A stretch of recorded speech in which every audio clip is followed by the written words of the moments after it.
ಸಿಂಹರಾಶಿ ವ್ಯಾವಹಾರಿಕವಾಗಿ ಹಲವಾರು ಯೋಜನೆಗಳನ್ನು ಹಾಕ್ತೀರಿ, ಆದರೆ ಕಾರ್ಯರೂಪಕ್ಕೆ ತರಬೇಕು.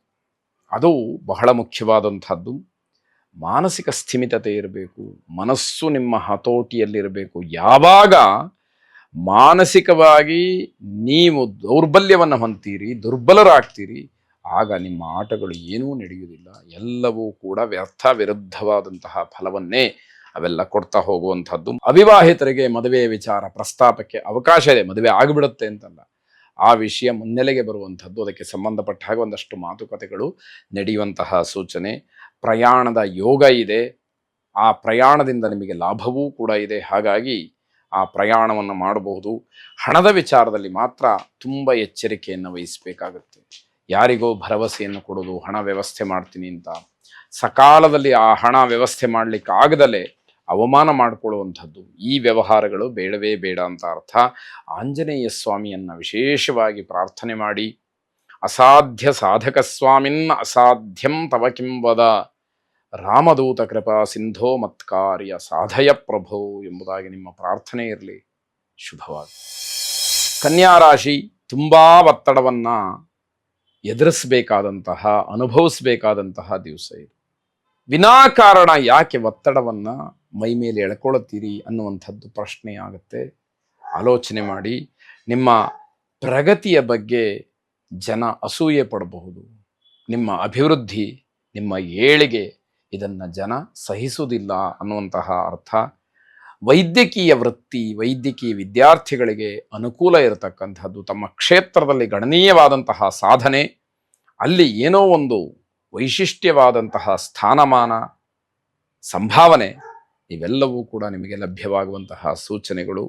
ದಾಂಪತ್ಯ ಜೀವನದಲ್ಲಿ ಕಹಿಯ ಅನುಭವ ಉಂಟಾಗುತ್ತೆ. ಸಾಂಸಾರಿಕವಾಗಿ ಏನೋ ಒಂದು ರೀತಿಯ ಭಿನ್ನಾಭಿಪ್ರಾಯ, ಮನಸ್ತಾಪ, ಇಷ್ಟು ದಿವಸಗಳು ಇಲ್ಲದೇ ಇರತಕ್ಕಂತಹ ಯಾವುದೋ ಒಂದು ಕಟು ಸತ್ಯ ನಿಮ್ಮ ಎದುರುಗಡೆ ಬರ್ತಕ್ಕಂಥದ್ದು. ಪರಸ್ಪರವಾಗಿ ಅದು ಕಹಿಯ ಅನುಭವವನ್ನು ಉಂಟು ಮಾಡುವಂಥದ್ದಾಗತ್ತೆ. ತಾಯಿಯವರ ಆರೋಗ್ಯದಲ್ಲಿ ಏರುಪೇರಾಗತ್ತೆ, ಎಚ್ಚರಿಕೆಯನ್ನು ವಹಿಸಿಕೊಳ್ಳಿ. ಬಹಳ ಮುಖ್ಯವಾಗಿ ಗಮನಿಸಬೇಕಾದಂತಹ ಅಂಶ ಇದು. ಗಣಪತಿಯನ್ನು ಪ್ರಾರ್ಥನೆ ಮಾಡಿ. ವಿನಾಯಕ ನಮಸ್ತುಭ್ಯಂ ಸತತಂ ಮೋದಕ ಪ್ರಿಯ ನಿರ್ವಿಘ್ನಂ ಕುರುಮೇ ದೇವ ಸರ್ವ ಕಾರ್ಯೇಷು ಸರ್ವದಾ ಎಂಬ ಪ್ರಾರ್ಥನೆ ನಿಮ್ಮದಾಗಿರಲಿ. ಶುಭವಾಗಿ. ತುಲಾರಾಶಿ ಬುದ್ಧಿವಂತಿಕೆಯನ್ನು ಬಳಸಿಕೊಂಡು ವ್ಯವಹಾರ ಮಾಡೋದಕ್ಕೆ ಬಹಳ ಒಳ್ಳೆಯ ಸಮಯ. ನಿಮ್ಮಲ್ಲಿರತಕ್ಕಂತಹ ಚಾಣಾಕ್ಷತನ, ಬುದ್ಧಿವಂತಿಕೆ, ಪ್ರತಿಭೆ, ವಿದ್ವತ್ ಯಾವುದು ಬೇಕಾದರೂ ಆಗಬಹುದು, ಅದರ ಬಳಕೆ ಆಗೋದಕ್ಕೆ ಒಳ್ಳೆಯ ಅವಕಾಶ ಇದು ಅಂತ ಹೇಳಬೇಕು. ನಿಮ್ಮ ಆದಾಯವನ್ನು ಸ್ವಲ್ಪ ಮಟ್ಟಿಗೆ ಹೆಚ್ಚು ಮಾಡಿಕೊಳ್ಳೋದಕ್ಕೆ ಪ್ರಯತ್ನವನ್ನು ಮಾಡಿ. ಆದಾಯ ಇದೆ, ಆದರೆ ಅದು ನಿಮಗೆ ಸಾಕಾಗೋದಿಲ್ವೇನೋ ಅನ್ನುವಂತಹ ಕೆಲವು ಖರ್ಚುಗಳು ಕೂಡ ನಿಮ್ಮ ಎದುರುಗಡೆ ಇರತಕ್ಕಂಥದ್ದು. ಜನರ ಮೇಲೆ ನಿಮ್ಮ ಪ್ರಭಾವ ತುಂಬ ಉತ್ತಮವಾಗಿರುತ್ತೆ. ಅಧಿಕಾರಯುತವಾಗಿ ಮಾತಾಡ್ತಕ್ಕಂಥದ್ದು, ಜನರನ್ನು ನಿಮ್ಮ ಹತ್ರ ಆಕರ್ಷಣೆ ಮಾಡಿಕೊಳ್ತಕ್ಕಂಥದ್ದು, ನಿಮ್ಮ ಮಾತನ್ನು ಅವರು ದಾಟದೇ ಇರೋ ಹಾಗೆ ಗಮನಿಸ್ಕೊಳ್ತಕ್ಕಂಥದ್ದು, ಈ ರೀತಿಯ ಒಂದು ಬಾಂಧವ್ಯ, ಒಂದು ಮಿತ್ರತ್ವ, ಅಧಿಕಾರಯುತವಾದಂತಹ ಒಂದು ಹೇಳಿಕೆ ನಿಮ್ಮ ಹತ್ರ ಇರುವಂಥದ್ದಾಗತ್ತೆ. ಮನೆಯವರ ಗೊಂದಲಕ್ಕೆ ಉಪಾಯವನ್ನು ಹುಡುಕ್ತೀರಿ.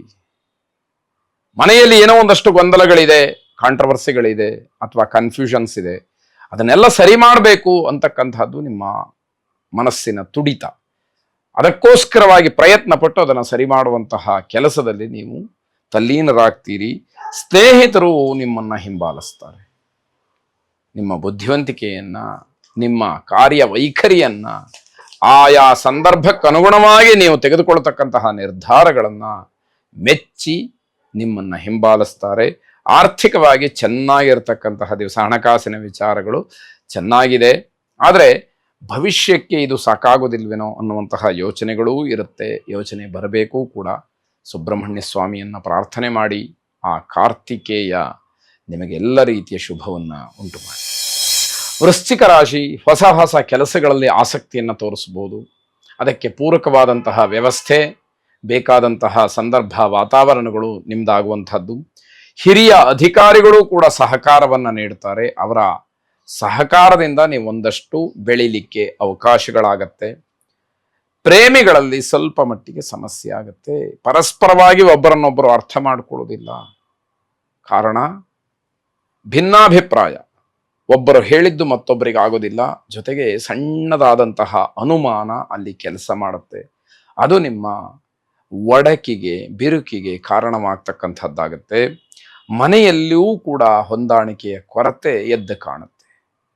ಯಾವ ವಿಷಯದಲ್ಲಿ ನಾವು ಅದನ್ನ ಹೊಂದಾಣಿಕೆ ಮಾಡ್ಕೊಳ್ಬೇಕು, ಒಪ್ಕೊಳ್ಬೇಕು ಅನ್ನುವಂಥದ್ದನ್ನ ಆಲೋಚನೆ ಮಾಡಿ ಅದರಲ್ಲಿ ತಗ್ಗಿ ಬಗ್ಗಿ ನಡೆದಾಗ, ದೊಡ್ಡವರ ಮಾತನ್ನ ಅನುಸರಿಸಿದಾಗ, ಸತ್ಯಾಂಶವನ್ನು ಹೇಳಿದಾಗ, ಮುಕ್ತವಾಗಿ ಚರ್ಚೆ ಮಾಡಿದಾಗ ಈ ಎಲ್ಲ ಸಮಸ್ಯೆಗಳು ಬಗೆಹರಿಯುವಂಥದ್ದಿರುತ್ತೆ.